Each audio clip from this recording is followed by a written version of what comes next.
Bien, una vez que tenemos las preguntas sociodemográficas, entonces la idea es la siguiente.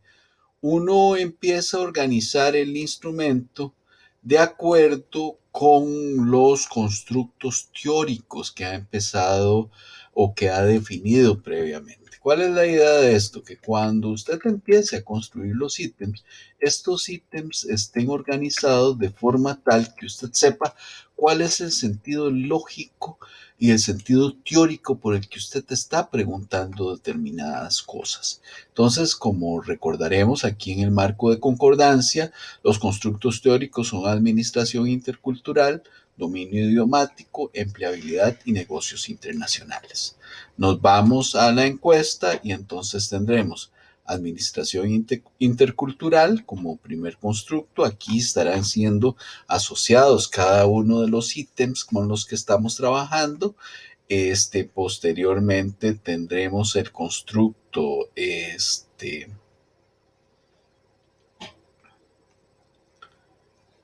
el constructo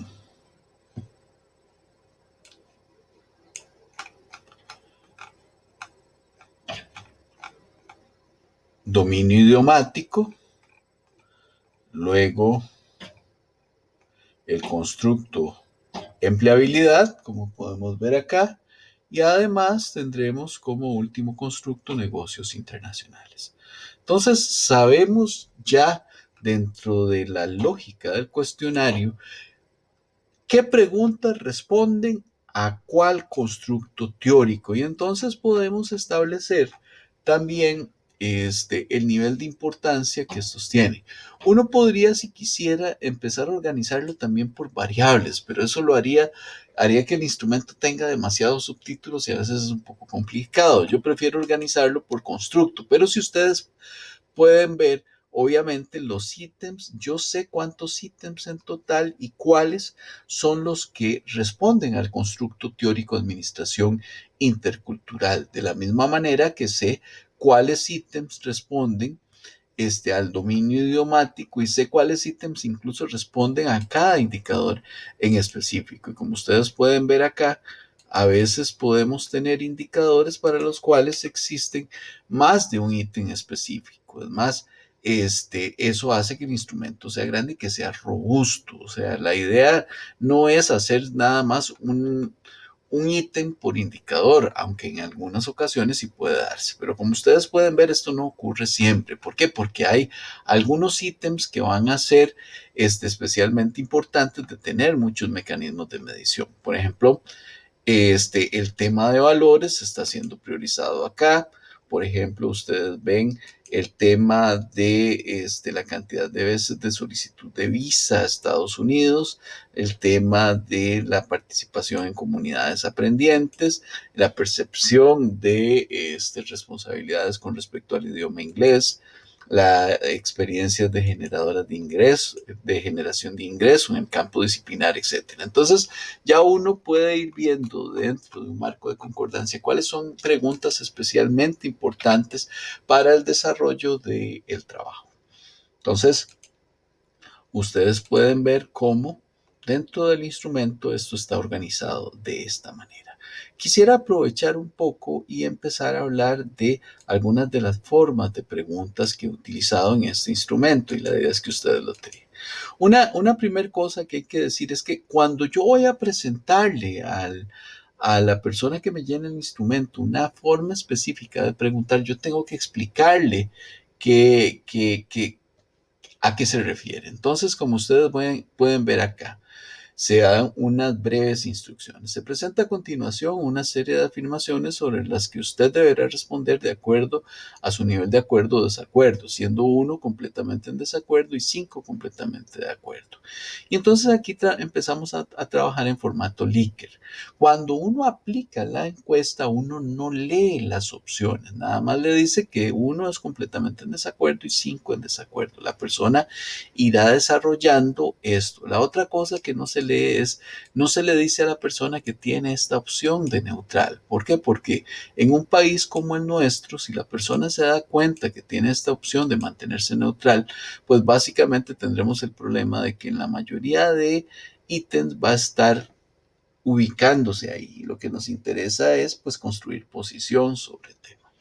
Entonces, esto es un primer elemento. La otra cosa que es clave tiene que ver con las formas de leer la información. O sea, yo no puedo hacer variaciones a la hora de leer la afirmación porque eso podría afectarme el resultado. Entonces, cuando son formato Likert, necesito que eso sea leído de la forma más cercana y fehaciente posible para no tener problemas con contaminación de los resultados. Otro elemento que me interesa mucho destacar es el siguiente, o sea, usualmente hay personas que por error hacen un tipo de ítem con estas características. Por ejemplo, en le decimos a la persona, la principal oportunidad a futuro para los graduados de comercio y negocios internacionales a nivel laboral es, y damos 5 opciones. Usualmente hay gente que en lugar de escoger una le dice puede escoger más de una. Esto es un error fundamentalmente porque si yo escojo más de una en estas opciones, noten las posibilidades que podría tener. Podría ser cada una de ellas por sí solo, lo que me da 5 posibilidades. 5 posibilidades de respuesta. Podría ser una mezclada con cualquiera de otras. Esto significa que aduanas con logística, aduanas con marketing, aduanas con calidad y aduanas con tecnología. Ahí estamos hablando de que por cada opción hay 4 posibilidades de respuesta más, lo que serían 20 posibilidades de respuesta más. Ahora, podría ser que yo tenga múltiples, no solamente aduanas, sino que pudiera tener aduanas, logística y marketing. O podría ser que tenga aduanas, calidad y tecnología.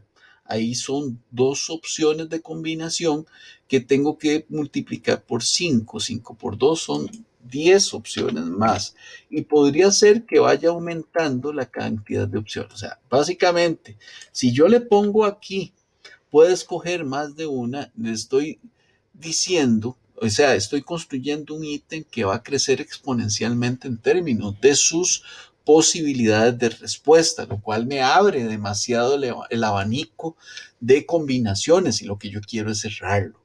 ¿Cuál es el que me interesa a mí como investigador? El más importante.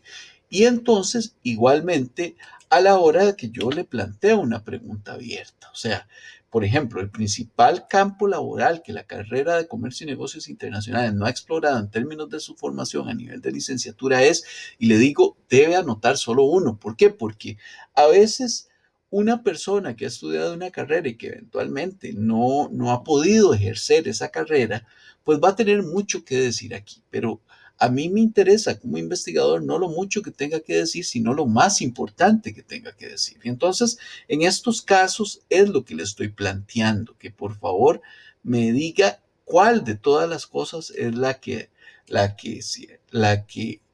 considera más importante para el trabajo. Hay algunas preguntas en las que sí necesito que me detalle un poco más dentro de los límites que una encuesta da. Por ejemplo, ¿cuál es el nivel de la calidad de la formación brindada en negociación recibida durante su formación? O sea, necesito que me diga alto, medio, bajo, pero que me diga además brevemente por qué lo considera así, sin que necesariamente yo tenga que darle la opción por qué, porque si no me crecería demasiado esto. Esto es fundamental, tener estos cuidados. Al final usted puede ver que es un instrumento amplio, no me voy a detener por cada pregunta, pero lo que sí quiero, por favor, es que lo estudie bien, que vea la estructura y que trate de no cometer errores. Usted puede visualizar en el marco de concordancia cómo cada una de las preguntas tiene una relación teórica. Entonces, lo que quisiera es que a la hora de que usted construya su propio instrumento, esta relación y esta claridad con la que se está presentando la tenga su instrumento de trabajo. Bien, muchachos, esto ha sido todo de mi parte. En el aula hay más indicaciones para que puedan verlas. Gracias, buenos días, chao.